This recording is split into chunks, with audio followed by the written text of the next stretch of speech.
All right. Sup, Siren Squad. We need to shut my door. I can already hear things. All right. I'm going to start today's podcast by reading something real quick. Today, we're going to talk about what is Narcissistic Discard. Okay. This is Nova's Narcissistic Abuse Recovery on Facebook. Posts. The silent treatment isn't silence. It's punishment. They know the silence cuts deeper than words. It's calculated, not careless. It's how they remind you who is in control. Healthy people talk. Narcissists withdraw, not to solve, but just to hurt. So before I get into what is narcissistic discard, I'm going to share my experience and how it originated. And I'm going to talk about my batshit crazy ways of reacting and realizing that I was reacting in an unhealthy manner and not having a certain level of control, but not understanding where it was coming from. So the way that it happened for me is the relationship, my longtime friend of 17 years that I was in, subject A, as we've referred to now, because this is all going to be about science now. So subject A turned around and took a text message I had sent because I was frustrated, and said, well, just remember, if I'm so bad, you still owe me money, and basically you can't stop talking to me until you pay me back, kind of thing. And I turned around and was like, well, if that's all it is. He had no way of knowing that I had taken care of certain finances. I was on a payment plan. I was making regular payments because he had lended me money. But when he said that to me, I was like, oh, hell no. And I paid him off completely. He says, of course you would think it's just about the money. And proceeds to tell me how many lives have you ruined by coming into them? And just flips out on me. Now, at the time, I was so caught off guard that it was like shell shock. My immediate reaction was like, oh my God, I can never talk to you again, because I knew something was bad and wrong. Okay? So I kind of like, I don't know how to explain it. It was like almost like a flashbang, like a shock. Like I was just like, what? Where did that even come from? Yeah. And it left me so confused. Like I was like, what the fuck? Well, now that I've done all the work for 7 months, because for 7 months we were silent up until I decided to be like, you know what? I'm done trying. And I literally let him know, peace out. I don't want to have anything to do with you again. And then all of a sudden the messages started. And none of them being healthy or respectful, mind you. None of them. And we'll pick apart all the messages I've received and how it fits manipulative, abusive behavior as I go forward. I originally started wanting to bring this up on my podcast. My biggest reason is because I want to show people that they're not alone and that they're not crazy.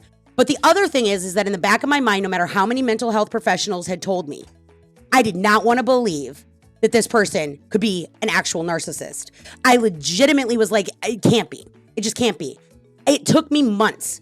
And I finally started, about 4 months in, I started kind of slowly kind of digesting and looking and realizing, I stopped looking for whether or not whatever he is, what he is, and started looking at my behaviors, my actions. How was I reacting to his behavior? Why was it affecting me the way that it was? Only to lead me down to the line where then I find out I'm suffering from narcissistic abuse recovery symptoms. Like I'm literally showing all these signs, which made me dig even deeper. So, but where it all started, don't get me wrong, it was all chaos all along. I constantly felt confused. I constantly felt like I was like trying to adjust myself. And even though I had recently been diagnosed with complex PTSD already from a previous incident and was struggling with complex trauma due to a previous incident, that made me weak and susceptible to being manipulated. I wanted to believe that this person did not mean to manipulate me, that these were learned behaviors, that he just didn't know better, okay? But then over and over and over again, he proves that that's not the case, because I've now afforded this person, because obsessively watching my streams, I've afforded this person the information, okay? First thing was healthy communication, immediately demonstrating that he wasn't even taking the proper message away, which was a problem I thought we had when we were communicating for the 10 months that we interacted. The way that, because we were friends for 17 years, but then for 10 months, we became more than friends. And we're not going to get into all my feelings and issues about how that shouldn't have been a thing. But here's the deal. I legitimately wanted to believe that he just didn't have the tools to healthily and appropriately communicate, that he didn't know how his behaviors might affect other people. But I was wrong. I put my faith in something I shouldn't have. I believed in someone that didn't deserve to be believed in. I really just thought maybe if I give him enough of the information and he can see how he's treating me, he'll make a choice to stop it. Because there's no way that this person that I've cared this much about over all these years would knowingly hurt me. And I was wrong again. Because what has ensued is a plethora of absolutely slanderous and disgusting messages. And again, we're going to be breaking all of those down through the podcast. But let's get started on what is narcissistic discard. Okay, so stemming from the quote that I just read, here's another one. Okay, and this is something that this one is not specific to saying it's narcissistic discard, but this is the effect. Okay, so when narcissistic discard is a term describing a specific type of breakup common in relationships with individuals exhibiting narcissistic traits. It is characterized by hold on, my notepad is not word wrapping. Hold on a minute here, guys, so I can read the notes I took. Okay, narcissistic discard is a term describing a specific type of breakup common in relationships with individuals exhibiting narcissistic traits. It is characterized by a sudden, often cruel, and seemingly inexplicable end to a relationship, leaving the other person feeling confused, hurt, and often deeply traumatized. Unlike a typical breakup, a narcissistic discard often involves a lack of communication, no closure, and a feeling of being thrown away or devalued. Okay, so that being said, all right, here's one of the things that I have found. This post on that I found on Facebook, just a word to, if you've experienced this, or let's say you're in the throes of this, like this has just happened and you're finding yourself reeling and you're like, oh my God, what did I do? Because that'll be the next thing that happens. And we're going to talk about all the effects and what it does here in a minute. But just listen to this for a second, because if you're feeling hopeless and helpless and confused and like you just got flashbanged like I did when it happened to me, here's what you need to know. Ignoring her doesn't break her, it builds her. At first, she's hurt and confused, replaying every moment, hoping you'll say something, anything. But your silence, meant as punishment, becomes her teacher. Men often think, and this is written, obviously, I want to be very clear, men can be victims of narcissistic abuse as well. I don't like how this particular thing, yes, more men are narcissists than women, statistically speaking, but either way, this can happen. So this is written. Statistically speaking, this is the narrative. This is what has been written, though. But your silence meant as punishment becomes her teacher. Men often think ignoring a woman leaves her suffering, but she's actually adjusting. Slowly, she stops expecting a message, stops checking her phone, and learns to sleep without your voice. The pain fades, the peace grows louder. She realizes she doesn't need you to feel whole, begins pouring love into herself. By the time you reach out, you won't find tears, just indifference. You thought silence was power, but it was permission. Permission for her to let go, heal, and move on. The lesson was learned, just not the way you intended. Now, this is very true. Y'all, this is a huge thing that it took me too long. Hey, can somebody help Crypto? He locked himself in the bathroom. Sorry, guys. But this whole thing, it took me months, first of all, of acceptance. Like, I was trauma. I was in a trauma response mode. I know I wasn't acting healthily. Okay, I knew that because I had gotten healthy. I have been healthy for probably about 7 to 10 years. I had gotten my mental health on track. So nobody's watching my stream to come and let the dog out. I'm gonna have to stop and go do it. But I got it for you if you need. I okay. just got up to get him off. Okay. So anyhow, by the time I got to the point where I was willing to accept it, the real piece here, all right, as crazy and chaotic as you can feel inside, I sent messages almost monthly. They ranged from being and they got thrown in my face. Absolutely. Like, I don't know which version of you I'm going to get today. Well, that's because I was processing with each step. I was going through the motions. They weren't pretty. They weren't graceful. They weren't even healthy. I mean, at least not on the surface level, but it was a process. They began as being, almost depressive, going through the rage. It's a grief process. If you think about the stages of grief, you're going to go through that. when you go through those stages of grief, the way that your behavior is, you might lose your shit a little bit. You might be a little bit of that psycho, and then it's gonna come back and they're gonna be like, you are fucking crazy, bitch. Yes, because you made me that way. Okay? I did lose control of my composure, absolutely. I spiraled like you wouldn't believe. I lost my emotional regulation, which was already having a damper on it in the first place due to my complex trauma and my complex post-traumatic stress disorder. Just give me 1 minute, chat.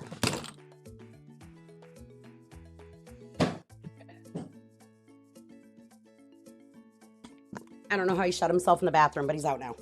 Okay. That's where he was. I opened the door. I couldn't. Oh my God. I thought he snuck out. No, wrong bathroom. Jeebus crossed. Dude. Could you hear him? I opened your door and no. I opened the door and I couldn't hear him. I was like, but when he gets locked away, he gets that little whelpy, like, yep. He's like, I'm sad and alone and I don't know what's happening. But anyways. Oh my goodness. So here's the thing. In actuality, because the other thing, I was actually told in a recent text message that, as you would say, I chose a healthy thing to distance myself from you. That is not healthy. A real conversation. I would ask questions and I would get nothing. He told IG that he just couldn't have what he wanted. Didn't he tell you that? Isn't that, I don't want to misquote anything. But didn't it boil down to he just couldn't have exactly what he wanted, or it wasn't like, do you remember what he said? Because it was to you and I don't remember. But it was something along that line. Yeah, I think so. I can't remember exactly what he said, but I'm pretty sure it was like, I'm pretty sure actually it was something along those lines. That's what I remember. We'd have to go look it up. We'll find it when we go through all of the records that we have and when we put them all out there to the public. So anyways, but he basically said, this just like, I realize this isn't good for me. I can't have what I want. Well, that's gone to me being a toxic, fucking threatening, life-wrecking, I'm probably missing some here. Crazy, I did say toxic. All I know is what I do remember him specifically telling me is that he couldn't handle, like, he couldn't juggle both of you, and he didn't want he didn't want you guys interfering with one another. Really? You never told me that one. Yes. Wow. Well, I definitely remember that one. He's like, I don't want to cross, like. So because he was married and had a girl on the side. Wow. All right. That's cute. Well, that's my bad. It should have never happened anyway. That's my bad. He shouldn't have had anything to juggle. I gave him that power, and he may be a circus, but he's not the juggling act. That's for sure. So anyways, when the discard happened though, I really did. I was like shell shocked. So key characteristics of narcissistic discard: sudden and unexpected. The discard often happens without warning or apparent reason, leaving the other person feeling blindsided. Blindsided is a great way. That's better than shell shocked or flashbanged. You feel completely blindsided. You're just like, what the fuck just hit me? I'm sorry, I'm gonna hit you with the huh? So, next key characteristic: lack of communication. There's often little to no communication about the reasons for the breakup, leaving the discarded individual with unanswered questions and a sense of abandonment. I would not say that I felt abandoned, because I'm actually a very independent person and I've been on a healing trajectory even when this hit me. So I was already climbing that mountain. This definitely was a hiccup in the road, if you will. So I wouldn't say that I felt a sense of abandonment, but confusion. Complete and utter confusion, which now looking back, I don't know why I felt that way, because at one point around the 4th month in, I said to him, your words don't match your actions and it's confusing me. So I already, even in my fucked up state of mind, already in my upset, like my fucked up state of mind, my crazy psycho bitch state of mind, call me whatever you want, I don't care, okay? My home wrecking Barbie sense turned around and was like, this isn't right, and I tried to put distance. And I'm going to talk about crossing tiny little boundaries. We'll start talking about that in a different podcast, because this one is just going to be, we're going to go through different narcissistic behaviors and traits and how they affect you, and how you can cope and what you need to do for yourself. Because that's what it really boils down to. What I am going to advocate for in all, we get stuck and hung up on trying to get answers and closure from people like this. We want to know, like we want answers because they have literally acted like a non-communicational toddler, pitched a fit, said something ugly, and then slammed the phone down not to pick it up again. They're using their silence as control, okay? And it works. Because it makes you feel like you did something wrong because you don't have, there's no real adult communication, no healthy communication whatsoever, just avoidant behaviors. And narcissists are classically avoidant by nature, okay? When they want to be, when it doesn't suit them, they will avoid anything that they cannot actually benefit from. Okay, so the lack of communication can leave you feeling really, really just lost and confused. Like, and then especially if you've been in a place where you're not mentally healthy already, you know your issues, right? And then narcissists can smell that, all right? Or manipulators. Let's not even give it the term of narcissism. Let's just say people with manipulative tendencies can tell what your insecurities are, and then they'll throw them at you, which sounds like a really great, like they're making a really good argument. That is very hard for you to I mean, if you're going to own your shit and you're a healthy person and they come at you and they're like, you've been being toxic. Yep, I sure was. Shit. Here's where the difference changes. People that are going to throw that in your face and throw your trauma and what you're going through. Let's say that you already have, like in my case, I had trauma. I was already helpful people. No, they are not helpful. They are not healthy. Now, putting space between people with here's the deal, a communication. Hey, I can't handle this behavior from you. Allows the other person to turn around and decide then, well, this is who I am, okay? I mean, if you're gonna be that way.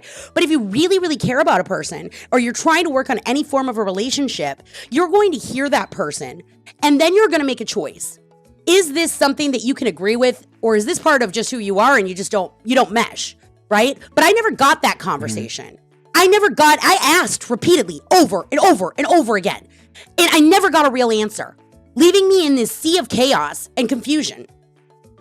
Okay, so next up on the key characteristics of the narcissistic discard is devaluation and blame. The narcissist may devalue the other person, blaming them for the relationship's problems and painting them in a negative light. How many lives have you ruined? I was told.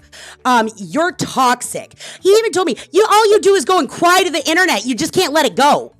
Now, that all happened after 7 months of silence. I decided to start a podcast that is helping my mental health so much. Sure, I trauma up. Sure, I get emotional. I might sometimes even feel like I'm all over the place, but at least I'm letting it out. And you know why I'm doing it on online, live, like I am right now? Because you know what? There are people out there that are going through this and they're trying to silence themselves, and it can feel so incredibly lonely, and you feel like you are literally, it must be me. I must be a fuck up. I must be psychotic. It's got to be me. And you internalize all of those things because what they're going to say to you is going to have a hint of the truth in it.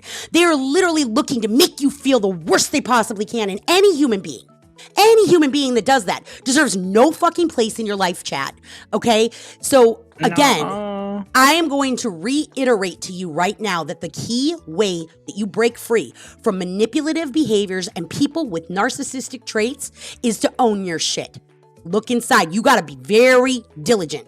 Look inside, deal with your flaws, recognize and embrace your issues, if you will. If it's an issue that you're like, well, I'm like this, but I'm like this because of that taught me a lesson. Here's why I act this way.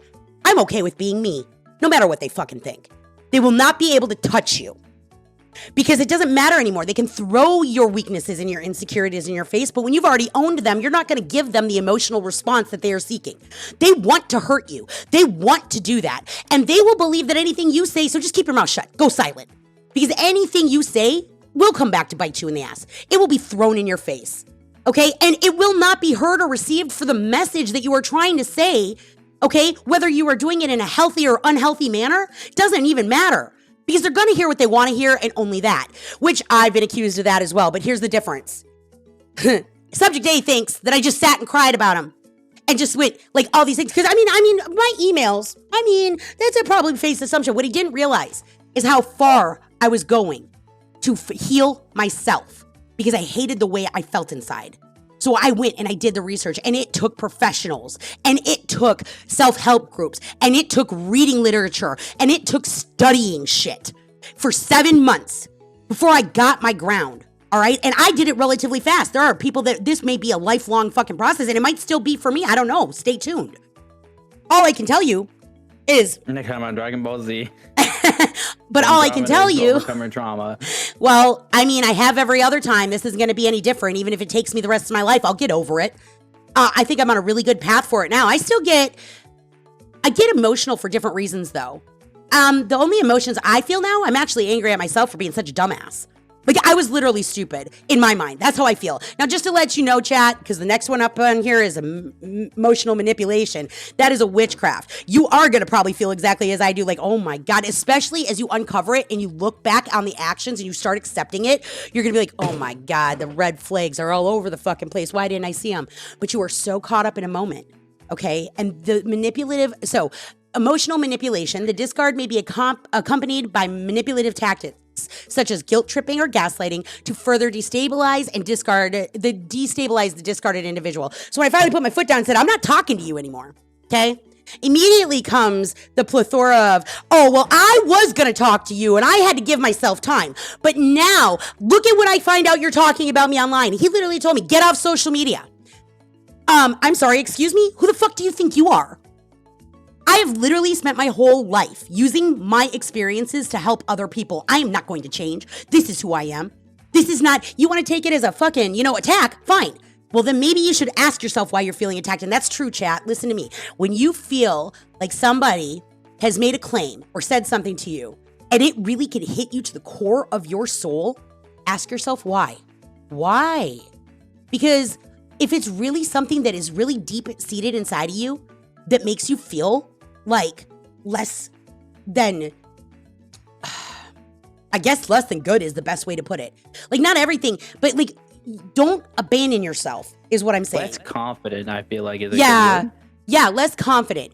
Don't abandon yourself. You have to realize that the guilt tripping, okay, that is coming from a place where you've behaved in a manner, possibly reacting, maybe not. Maybe you were an instigator of something and you just wish you would have had. Everybody makes mistakes, you guys. Relationships are messy, okay? The way that we handle them, we're not always going to be, ideally healthy. But where that it doesn't cycle if you are healthy in the slightest. If you are working to improve, you will hear other people. Even if you react poorly when they say something because you are offended, okay? When you see actual real growth and change, well, that's how you know that's not what it is. But when it cycles over and over and over again with manipulative tactics such as guilt tripping and gaslighting, and you just keep running into that, well, now you're dealing with a manipulative person and you need to take care of yourself. One of the most true things he ever said to me, well, he didn't even say it to me, he said it to IG, that he said to IG, your mom needs validation. I've never been a person who actually needed that ever in my life. But guess what? In my traumascape mind and in my PTSD symptoms, yeah, I was seeking validation because I no longer trusted myself. I was questioning everything. I no longer believed that I was capable. Our family was hit by trauma, a whole fucking family, all right? Like, it came in a wave of threes. There were threes. It was like the unholy trinity, okay?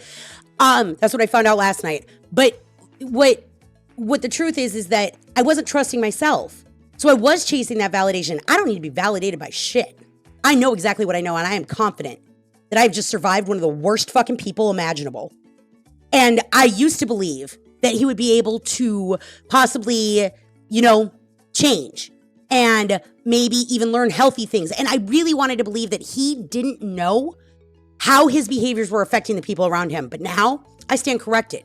It is a poignant attack, like guided heat-seeking missiles to literally obliterate your heart. And the only way you can truly shield yourself from that is to love yourself. And that's something that I ended up realizing throughout this journey, that no matter how confident I have been, no matter how much I liked being me, which I did, I was very proud of the mother, the wife, the person I had grown to be. I felt good. I had tons of confidence. There was no way I wasn't confident.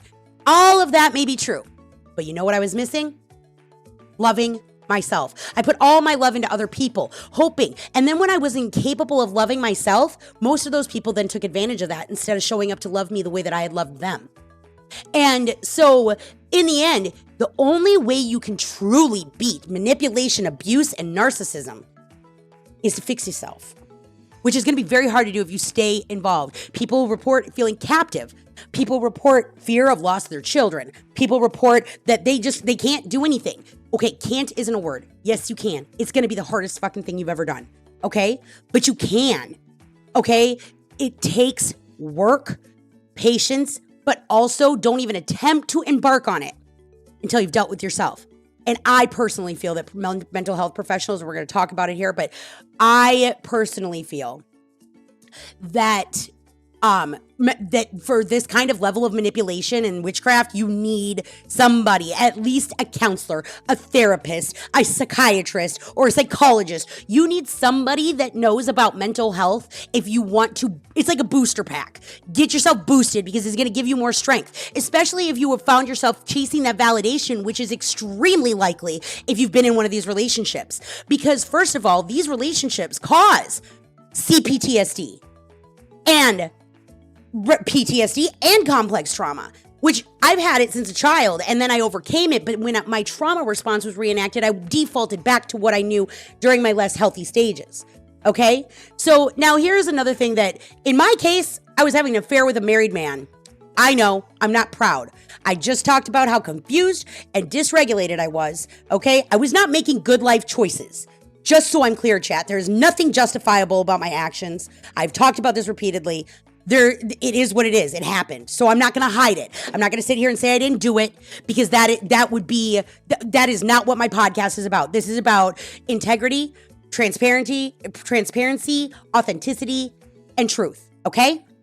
So, but in a lot of cases, if you're not finding yourself with a narcissistic married man, which actually, true story is, most of them don't stay like, this is a common thing. Fidelity isn't a thing that fucking happens. Infidelity is very common among narcissists.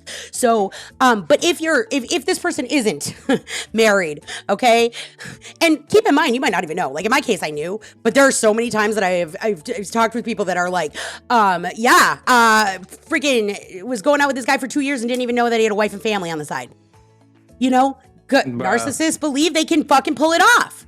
Okay, but when they discard you, the narcissist may quickly move on to a new relationship, or in my case, you know, just putting a whole lot of focus on, you know, which would have been fine. Honestly, all you would have had to say to me is, listen, I think I made a mistake and I really want to work on my marriage. And I would have been like respectful of that. I would have totally understood that, but I didn't even get that. So, okay, but often I idealizing the new partner and devaluing the discarded individual. So here's the deal. He got really up in my shit. You're just a liar. Okay, whatever. Here's the deal.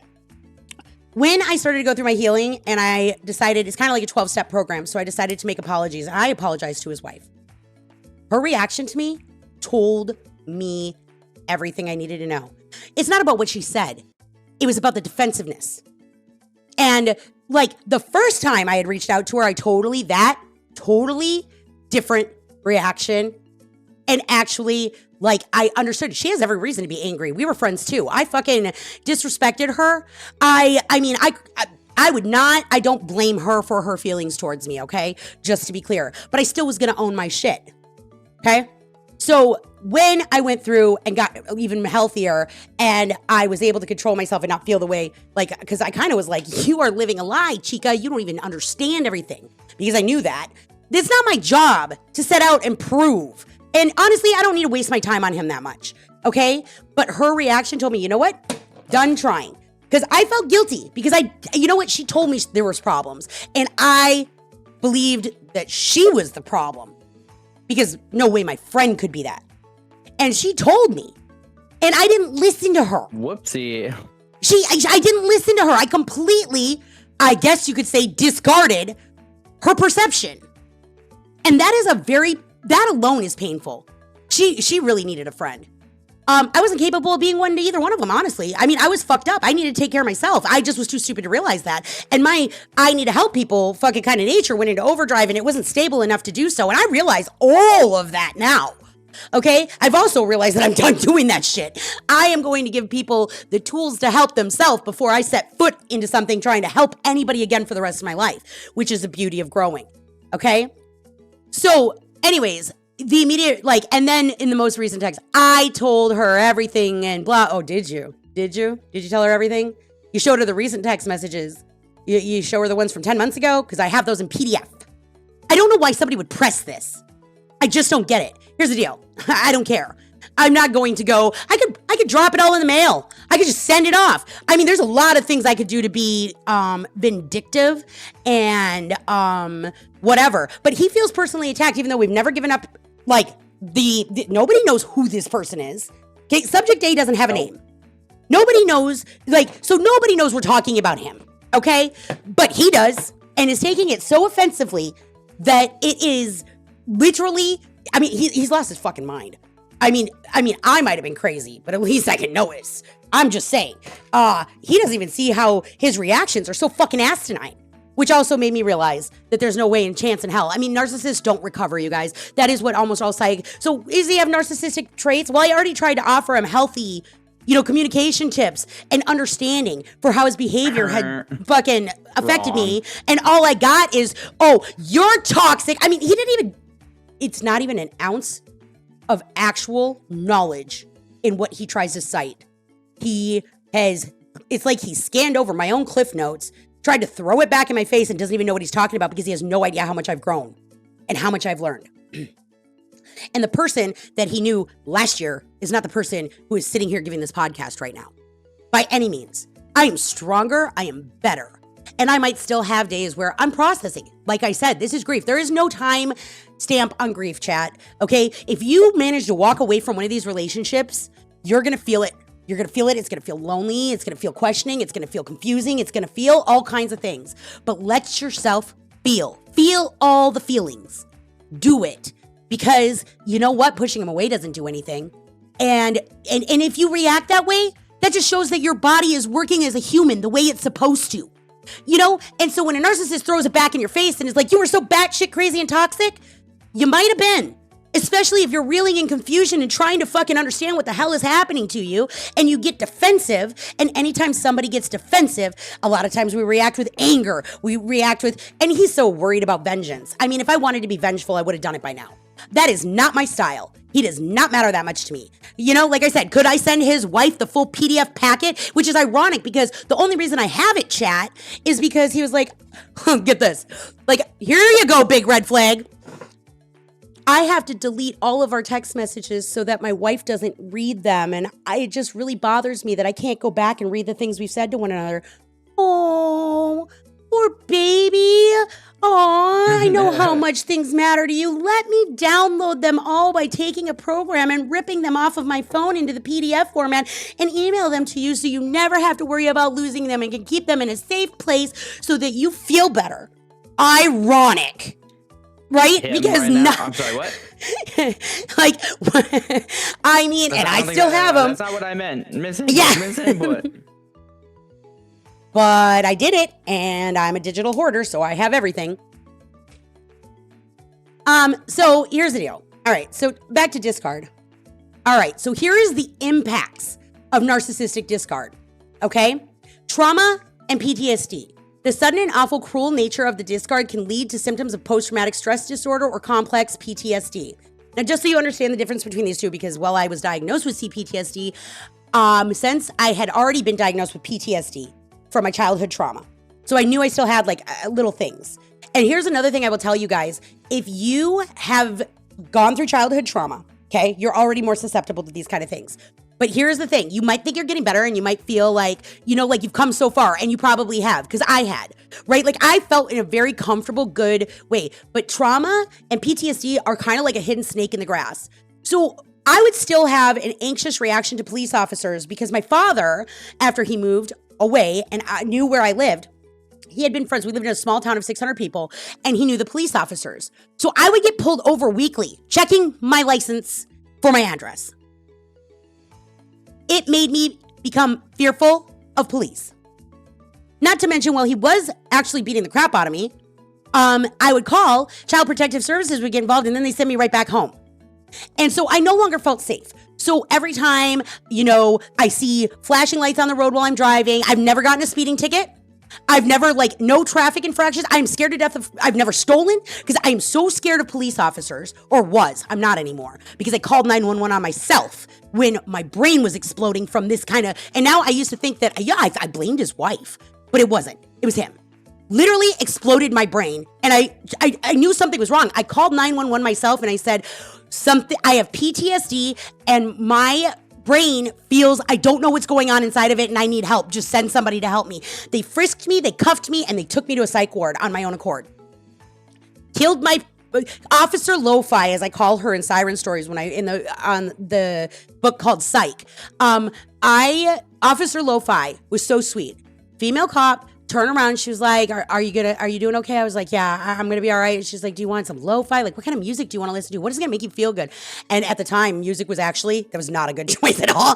Lo-fi was good. Lo-fi was fine. But the fact that I faced my fear to save myself in that manner because I knew something. So my fear of police absolutely diminished, which is why when I started getting the slanderous text messages I was receiving, the day before my birthday, I called and made a police report so that if it continues, I have grounds for a restraining order. Because I will protect myself and I'm no longer afraid. But you never would have thought I'd do that because of my fear of cops. Here's where I was going to go to this. Here's the deal. That's from my childhood trauma. So when I got trauma response reenacted, there was a tiny little seed in there that I hadn't dealt with. I thought I had gone through. I haven't missed since 2016. I've never gone more than 90 days without seeing a mental health professional. I really thought that before all this happened, that I had healed so much. But yet I was still feeling, I was having that trigger. And trigger when it physically affects you. You feel that sickness in your stomach, you get shaky, whatever it might be, that's a trigger. If you have trauma, that's a trigger. So I didn't realize it because as healthy as I was, the only thing that bothered me was police. Well, they still made me feel fearful, which means that I hadn't dealt with all my crap. So if you are trying to deal with your crap and you're like, where do I go next? Look at the things you fear. Look at the things that cause those physical reactions. Listen to your body, listen to your mind, listen to your soul. And then find out, and it might take help because sometimes we just need somebody to, from the outside that doesn't, just to shine a little light and help you find your way. I talk about it all the time. Mental health professionals are not doctors, even though they are. They are teachers. They are going to teach you why you are behaving the way you are, why you are feeling the way you are, why you are losing control, why you are acting the way you are, why other people's behaviors make you act that way, okay? Why you're having that reaction to an action, all right? And once you figure that shit out, now you've got a place to start healing. Now you've got a place to start getting better. And you will. You absolutely will, as long as you are strong enough to look in the mirror and say, damn, that's kind of fucked up about me. I don't know that I like it. How am I going to change it? And then you start to do that. And for me, the biggest thing was self-love. Just loving myself enough to know that I'm worth it, that I am not all the things that, were being slanderously thrown at me. Call me toxic. Oh, I had some toxic behaviors. Yes, absolutely. But you want to know what? You can throw those in my face. Here's the deal. I've spent all this time recognizing those toxic behaviors and learning how to adjust myself so that I no longer behave that way. That's called growth. That's called change. That's called that's called mental health, guys. And so it's not always pretty. And there will be plenty that somebody can throw in your face when you start to embark on this journey because it's not going to be glamorous. But all that matters is 3 steps forward, 2 steps back, guys. Just keep keeping on. And you will get there. Keep on keeping on. Yep. So next, now here's a, okay, so let's see, where are we at? Low self-esteem, these are the impacts of narcissistic discard.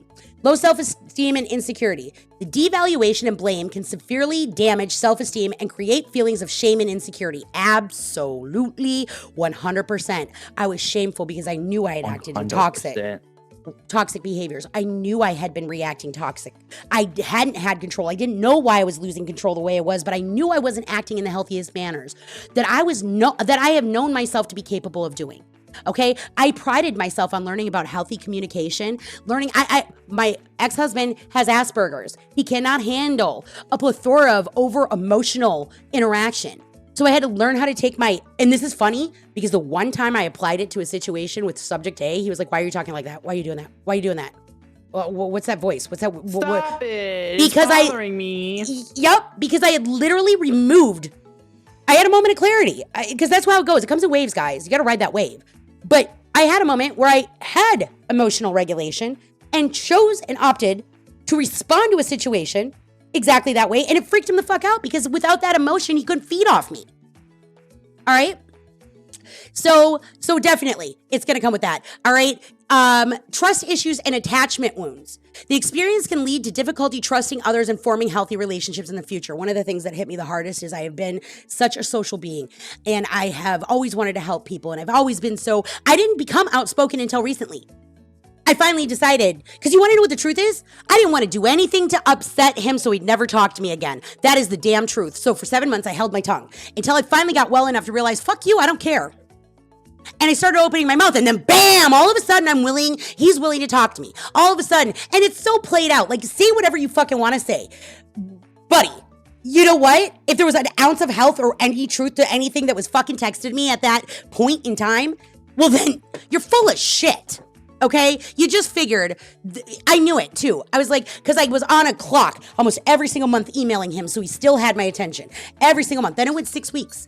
And then he got it again. Because I extended it, but it was getting close. And I told him, it's getting close. It's getting close to me done sending you these messages because I'm about to be fucking done. And then came the message where, peace, love, I'm done. Take care of yourself because I don't give a fuck anymore. And then bam, the onslaught of all of a sudden wanting to talk to me, which I ignored every single one of them until the point where most recently, and we'll get into that in a whole different podcast, because as he's watching, both IG and I having online presences, and IG's been doing his job for what now, 7 years? So you've been online for 7 years. I've been online since before Facebook. I was MySpacing my life, okay? Like, this is nothing new for me.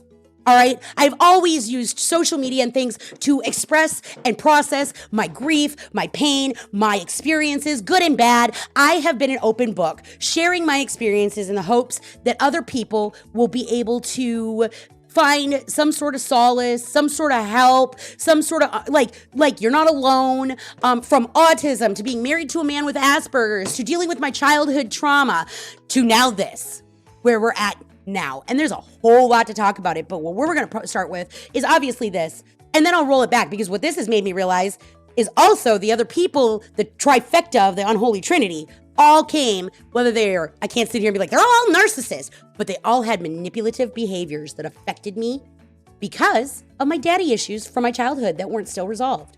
So I understand now how I was affected. All right. So I was really scared though. I was like, how am I don't want to talk to people. I don't want to be like, I mean, literally I would go out and like avoid people, where I used to be the person that would talk to the cashier about literally anything. Like, just, hey, how's your day going? Are you doing? I'm doing that now. It's so weird to go out. Like, I went to go get margaritas the other night and I was like, the lady behind the counter was just clearly having a day. And I was like, you look like you're having a rough day. Are you okay? I just want to let you know, I think you're rocking it. You're doing a great job back here all by yourself.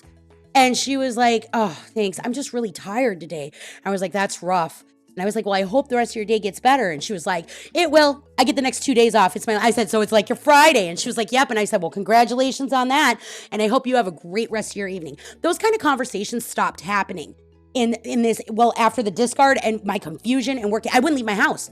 And the only place I go is with Daisy to the beach and talk to no one. I didn't even talk to, the cashiers that I become regulars to at the gas station or whatever. Like, I was very reclusive and turned inward, which is so not my personality at all. I'm a talker. I'm somebody that I can pick up on people's feelings. So if they're having a bad day and I'm watching I want to make everybody's life better. That's who I am. Which is also what he knows about me, which is why he attacks that. You life-ruining, home-wrecking, fucking whatever he wants to think about me is the epitome of the most grandiose attack. You harlot. The most grandiose attack on knowing that what I want to be, as if to say, you suck at it, you're not who you think you are, and fuck you. That's what he said to me. And fuck you, man. You're wrong. Sorry. I'm fucking awesome. You might need some work. You're not as amazing as I thought you were, okay? It was all very clearly not the case, okay? Whatever the opposite of amazing is. Let's go there. All right, you come up with your own word. I'm sure you're very good at it.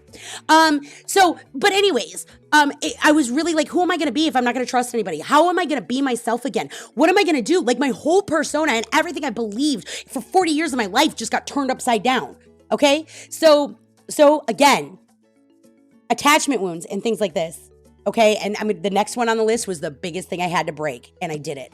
But because you have to be able to have enough trust in yourself, but what a lot of people don't realize, and I had this from my childhood.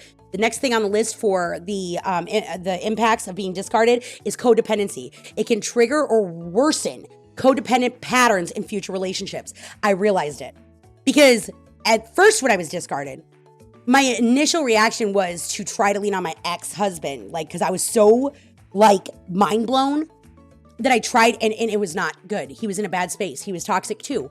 And so there was no way that I was going to be able to like be in any relationship that could start right then and there, just because I was afraid of being alone, was not going to be a healthy one. So the only person I needed to be in a relationship with at that time was myself. So I up and took the kids. We moved to the coast. We lived in a hotel for 2 months. And I bought a Jeep and I got an apartment and I took care of myself. And this is my place, my independence, breaking the codependency. So if you're already codependent, you're already open for this. And most of the times we feel codependent because we're not trusting ourselves to live our life on our own. And that can happen. Codependency doesn't have to necessarily all be about, toxic or manipulative relationships. For me, I wasn't codependent until I had children. Having to take care of those kids all by myself scared the shit out of me. I did not, especially when 2/3 of them are on the spectrum. There was a lot of doctor's appointments, a lot of things that were going on. My ex-husband only came home 52 days out of the year, okay? I did everything on my own. But I needed his financial support in order to do it. And it kept me it warped my mind in a way that I created this codependency. But all my kids are grown now. So I had to work on being okay by myself, being okay without needing anybody's validation, without needing anybody's approval, without needing anybody's money, without take care of myself. I knew I had to prove it to myself that I was capable of doing that. And it is the only way that I was going to reclaim my self-worth and my self-esteem and everything. So breaking codependency, huge thing. If you think, and if you don't know what codependency is, maybe we'll do a podcast on it, but it is just basically feeling like you absolutely need another person or another thing to survive. I even got to, I was just displacing. I get down here, I got my Jeep dies. I was fucking codependent on that Jeep. You know why? I was dependent on that Jeep to take me out of my head and away from my problems. When she went down for 6 weeks, I was forced to deal with myself because I couldn't just drive and feel good like she made me feel. And I was like, Jesus, I even have a codependent relationship with my Jeep. I gotta fucking kick this shit in the ass. I cannot. Things will come and go in your life. The only thing that will be there guaranteed until the day you die, chat, is you. You've got to be able to live with yourself, and you've got to know that is the truth.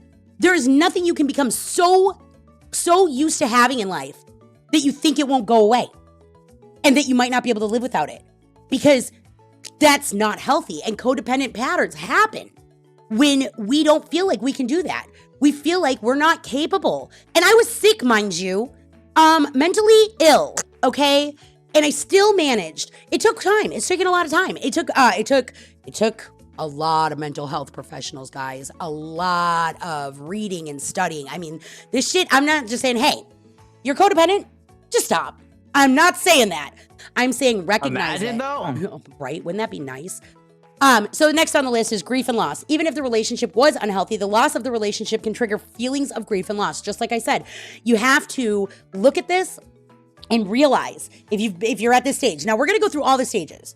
Discard is usually first. So discard is where after you've been in this kind of relationship, you don't even realize how much you've been manipulated. You don't even realize how ill the intents of the other person that you are interacting with are, or whatever. And now you've been discarded and you're shell shocked or blindsided, as they said. Okay. And now what? Well, first you got to go through that grief. Okay? Because you're going to have to do that. You're going to have to look at yourself. The number one way you can get mad and try to figure out, because I did that at first. I was trying to diagnose his behaviors. Why would he do that? Why would he do that? That is not the way to go about this, chat. Okay? If you feel like you've been in a manipulative, abusive relationship, you fuck them. Don't even give them another thought. Ask yourself, why am I reacting this way? Why do I feel out of control? Why am I unable to regulate? Why? Uh-oh, what I just hit. God. Okay. I Oh, don't you're think still talking? I'm still talking. I tried to. And we're still talking. We still keep on keeping on. Nothing. I guess I apparently I hit a hotkey that was going to start recording, and remember the recording path is junk. So okay. So anyways, so my point is you have to let yourself feel the feelings. I highly recommend you try to go silent. Like, just stop interacting with the person who is manipulated, abused, or is showing you narcissistic traits. Now, that's easier said than done. I couldn't shut my mouth. I am a talker. I can't. I was exploding. And I would hold myself together. I know. But I would hold myself together and trying to hold it all together until it would just rupture. And sometimes it was... I said in one email, I'm like, I feel like a piece of my soul is missing. Well, now, here's the kicker, chat. Guess what I did when I started getting well? I literally started there. Why do I feel like a piece of my soul is missing? Google is amazing.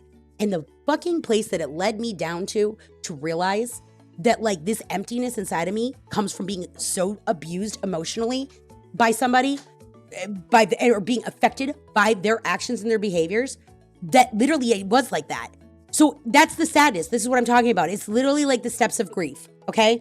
So I can't remember all of them, but I know there's anger, there's denial. I denied the fact that he was abusive or has these problems. I really wanted to believe that he just didn't know that his behaviors were having this effect, because I truly believed he loved me or cared about me at the very least. And if he knew that this is how his behavior affected me, he would make a different choice. I just honestly believe that. I was wrong. Absolutely 110% wrong, okay? No, they will not change, okay? And the reason why the discard happened is because I took away the control. He was going to keep me on the hook. I was going to have to talk to him once a month every time I made those fucking payments in one regard or another. You know? Like, I was going to have to at least send that payment. Now I had removed the need for that. So either he was lying to me the whole time before it and just keeping me on the hook because he wanted to get paid and didn't believe I would do it if he didn't act a certain way, which is also manipulative behavior, or he was using that shit to control me and I fucking pulled the plug on it and he flipped the fuck out, which is highly more likely. Okay? So, I read this all the time. When you're in an abusive or narcissistic relationship or somebody or involved with an emotional manipulator, their mask will come off at the end, and that person that you see in that moment is the person that was there all along pretending to be something else. And if it feels too good to be true, it likely is, because people like this will mirror you. What are your values? What do you believe? What do you love? They will mirror those things back to you. And he's doing a horrible job of it because he's lost control. So he's trying to do that still. In the messages that I receive, he's not texting me or messaging me anymore, though, because I put my foot down and I have boundaries. And if he does it again, I'll get a restraining order. But the point is that the mirroring, like, he lost control of the mirroring because he's faltering. And I don't care. You know, I literally told him I don't care about you because I don't. I had to stop. You know, because everything I thought about him was wrong anyway. It's a figment of my imagination. He's nothing more than an imaginary friend. And somebody just popped that bubble. Okay? Bubble buddy. Bring it around town. Bubble buddy. Oh, not bubble buddy. All right. So here is now what we're going to talk about the last part of the podcast today. Here's what I'm going to tell you. If you feel you are coping with a narcissistic discard, okay? Here is what is recommended. Seek support. Now, this says connecting with friends, family, or a therapist can help process the trauma and begin the healing process. Here's the deal, guys. I'm going to be real with you. Friends and family, because you're going to ruminate after this. You're going to sit and you're going to go over the same thing over. And that's another thing he said. He's like, it's just the same thing with you all the time. You just won't shut up, because I haven't ever gotten that closure. I haven't ever gotten it. So your brain will roll and roll and roll like a hamster wheel. And it's called rumination. And they will do it over and over again. And I have a great family and I have an awesome friend left. And well, actually I have a couple friends, because I can't, Sarah Tar, I can't discount her.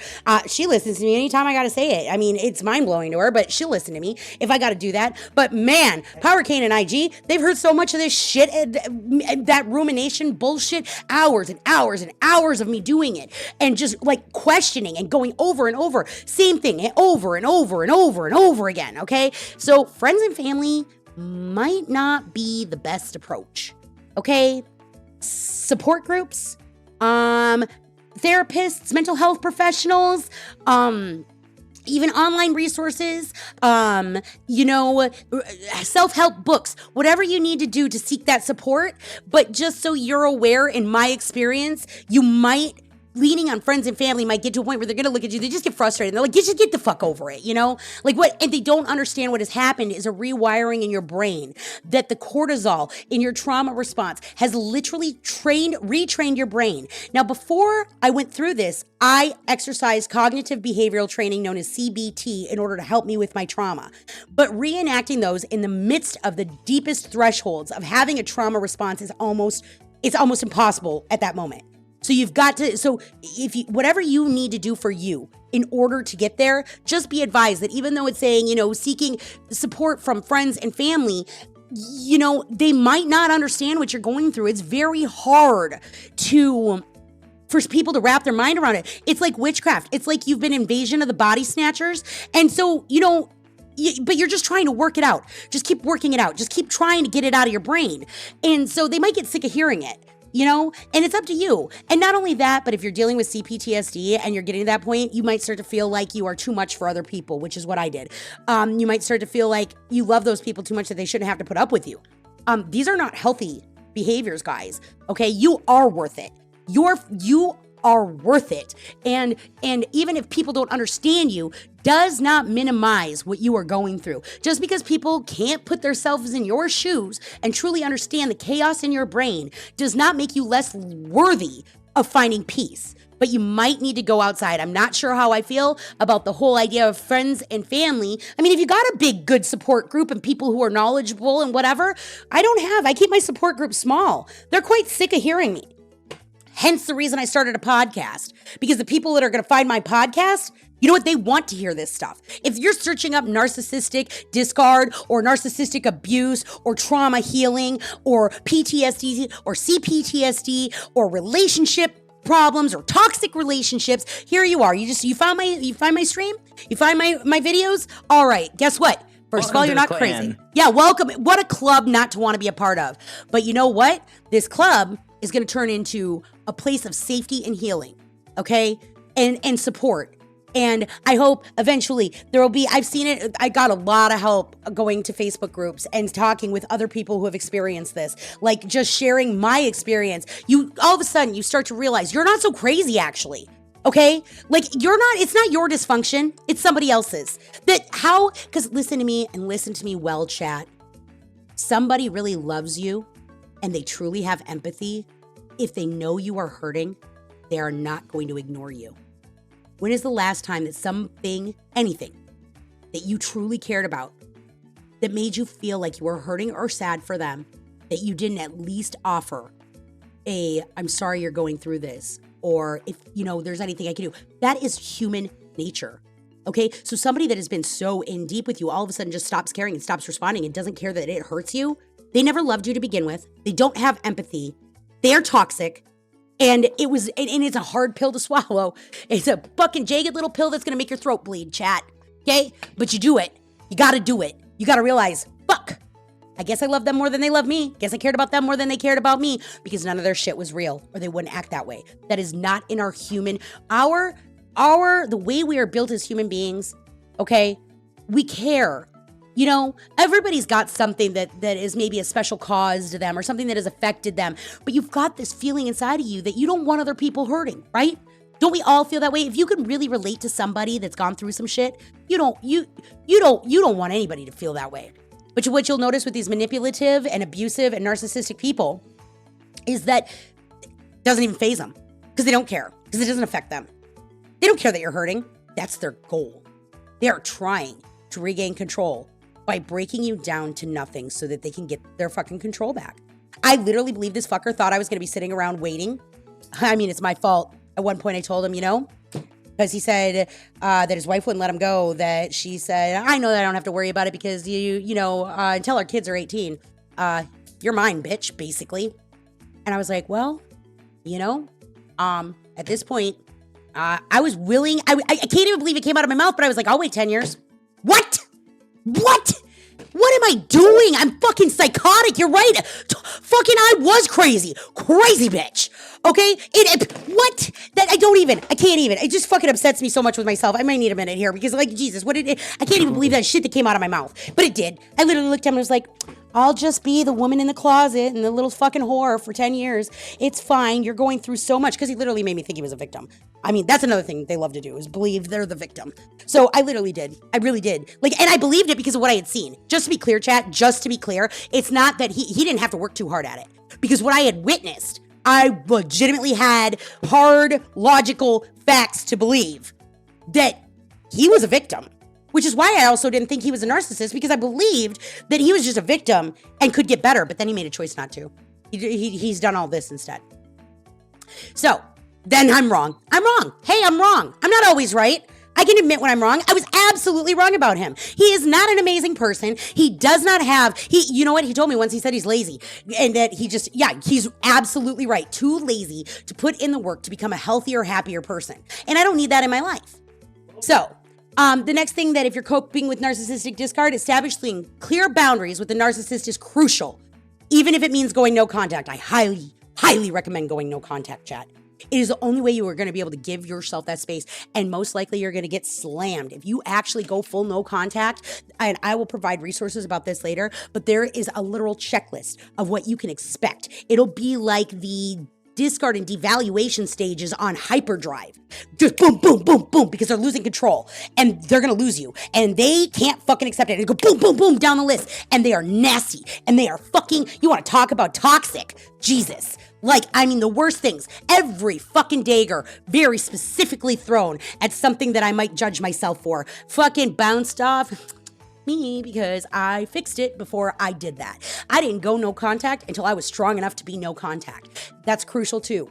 You guys don't, like, most of the time, honestly, there's people that experience this and then go into hiding. There are groups out there that literally help people that are in these kind of relationships divorce and hide, okay? Or break up and hide because they can get so dangerous. I'm not afraid. Although for the first time in my life, I will be buying a gun. Just for my own protection, just in case, because God only knows how far the psychosis can go, you know? So home defense is a new thing that I just feel more comfortable. I've never felt comfortable with that in my life. Especially because after having my middle son, even if they're locked up and done everything right. I mean, I used to go hunting. It's not that I'm fearful of guns, okay? I actually am quite a great shot. I still have my very first, I went out with a 22 and I beat all the boys with my shooting skills. Oh, but I do because I'm proud of it. But anyways, I literally, like, I have a very specific gun that I want to get. And, you know, I'm not talking about leaving my house and carrying shit on me because no. I don't know if I can do that with a shotgun because it's going to be a shotgun. But I have everybody working on it to figure out, you know, and then I'll figure it out and I'll keep you guys posted on my experience with this because it used to make me a little uncomfortable. But I am going to go to the gun range and I am going to learn how to shoot it and I'm going to have it so that if a knock ever comes on my door and I feel threatened because that's what I can possibly expect, I'm going to be able to take care of myself. Especially because now technically the kids are moving out. I'm going to be here just with my youngest and me. And I'm far away from everything I've ever known. And I just need to be able to keep myself safe. And so I will. I absolutely will. Growth comes with change. Change comes with adaptation. And sometimes, I mean, you know, I'd love to just be able to feel comfortable with Mace, but I just don't know. I think I'll feel more comfortable, which is just fucked up because it's so out of my personality in general, you know? But I got good people who know stuff about guns, and I got that, you know, like, there's a team here working for me. They're going to put all their stuff together. I told them what most specifically will make me feel safe, and they're going to find them. And it looks like I'm not going to be able to get a pink one, though, so sad face, but whatever. Womp, womp. Yeah, it looks like those have to be custom made. But anyways, whatever you've got to do to protect yourself, but go no contact is the number one thing you should do. Because especially if you haven't fully gone through working on yourself, when you do this and you get slammed, you are going, if you haven't gotten yourself in a strong state of mind, it can be decimating because they are very good at their manipulative tactics and the way that they attack you. They will attack everything you love about yourself, everything you hate about yourself, everything you question about yourself, whatever it is, they will throw it and hurl it at you in a way that is meant to break you down and make you less of a person. And no human being should treat any other human being like that, no matter what your fucking issues are. But the fact that he was even capable of it, absolutely. All the resources and health professionals told me, here's what's going to happen. I was like, no way that's going to happen. And then it did exactly. They aren't fucking mind readers. I didn't go to a clairvoyant, okay? They just used science to tell me what was going to happen. And then it was like, and then it happened. So shit. Good for the science people, I guess.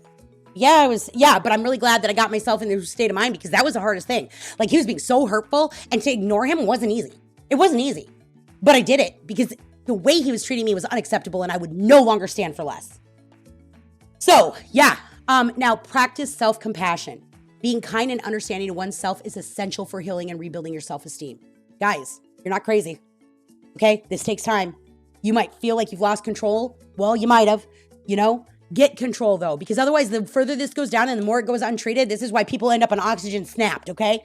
Because they just freak the fuck out eventually. You can't, it is so mind fucking, literally, okay? So you gotta focus on yourself, focus on your healing, and focus on giving yourself back that confidence. Focus on, who are you? Who do you want to be? Do you even know right now, after how long you've been interacting with somebody of this nature? Do you even know anymore who you are? Ask yourself that, because you're probably gonna sit there and go, or have you just been reacting, trying to be better for the manipulating, abusing, narcissistic person in your life?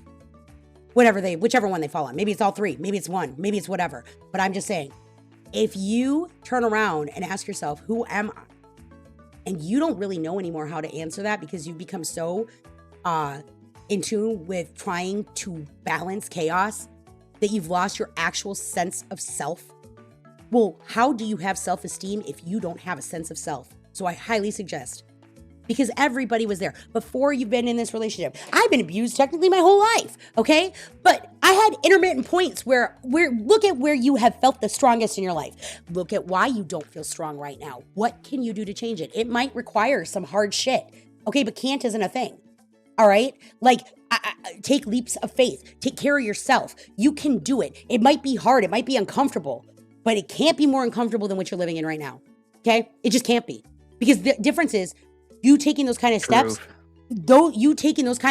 lead to greener grass, okay? Where you're gonna be all right.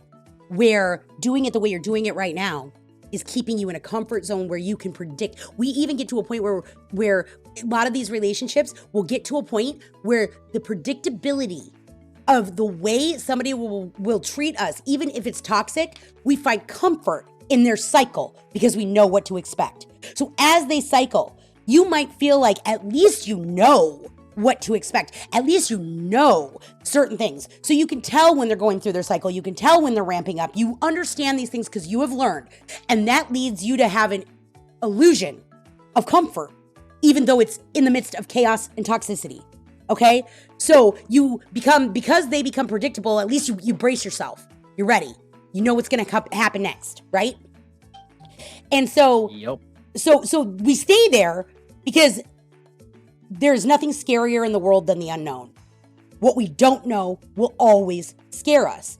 So even if it's toxic, unhealthy, and even dangerous, this is why people stay in these relationships, because there is a cycle going on that is giving them a certain sense of predictability and comfort, oddly enough, even if it's bad.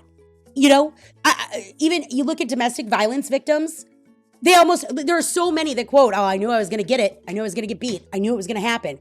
They're literally already knowing the cycle is going to happen, but they haven't had the strength. They haven't had the self-confidence. It's scary.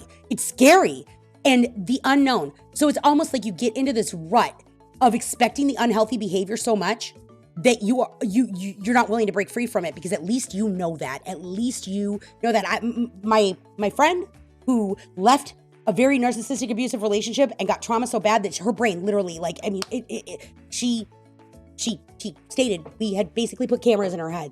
That's how far it went. She lost the battle because of the rumination, because of the not feeling safe, because of the feeling, because if you don't deal with this shit, but she made the choice to leave. But after that, she was the most broken I had ever seen. She was actually more in control and more in power in the abusive relationship and lost herself after leaving it. just because of this. Because at least when she was right by him, she didn't fear him as much because she could read his fucking behaviors, what was going to happen next. She didn't, so she knew if she was going to have to be defensive. She knew if she was going to have to gear up for it. She was constantly in a flight or fight, adrenaline-driven, protective mode. But once that was removed and she wasn't in that vicinity and no longer knew what his state of mind was of every second of every day, she became full of fear. And fear is the worst thing about trauma. All you are is constantly afraid. That's what it really is. Trauma and complex PTSD and healing from these things, what it is it's a constant fear, but you don't know where it's coming from necessarily. Okay? So you have to be very, very, guys, I know, I really don't believe, and I am certified in so many areas of shit. And I still don't believe that this is something you can healthily and most successfully, to the best of your ability, break free from without some professional help, okay? I very much stress that. I know people don't want it, and it's so hard to do. You do what you have to do. When you're ready to find that professional, maybe you're not ready. I'm not saying just jump out of it and go to a professional right now, okay? Because that might not be your thing, because you got to give yourself a hot second. But always be taking those 3 steps forward and 2 steps back and get yourself there. And eventually, once you feel like you've peaked, like you've done all the research, maybe you've done all the self-help reading, maybe you've even done, you can get trauma books. I'm going to be building a library of things. I even have a narcissistic abuse recovery worksheet that I found that I'm going to share, downloadable on Siren stories. Once we get it all set up, I'll be going back to these streams as I posted them. And if I find things that pertain, I will be sharing those links in the description. Okay. But find yourself the help that you deserve to give yourself. And just know that you are dealing with something that is very serious here, and you might need some extra guidance from a professional like a professional perspective. Okay. So focusing on self-care, this is something that is huge. Engaging in activities that promote physical and mental well-being can help restore a sense of balance and control. While I was going through trauma, I have never been an exerciser, okay, guys? But seriously, take that walk. Go walk around the block. Go for that walk. Go do, maybe go to the gym. I don't know. Most of us at this point have become such introverts because we are so fearful of people that we don't want to be around other people. But find your way. I loved We Fit. When I got through my first set of trauma, my very original, when I was working through my childhood trauma, I fucking was a We Fit, like, aficionado, man. Yeah, I was like, I mean. She was a We Fit pro. She was going to win the World Cup. Yep. And so, but you find a way to get yourself physically active because it releases endorphins, and you need all the help you can get to combat the negative effects of interacting with somebody of this nature, okay? And so naturally doing that, I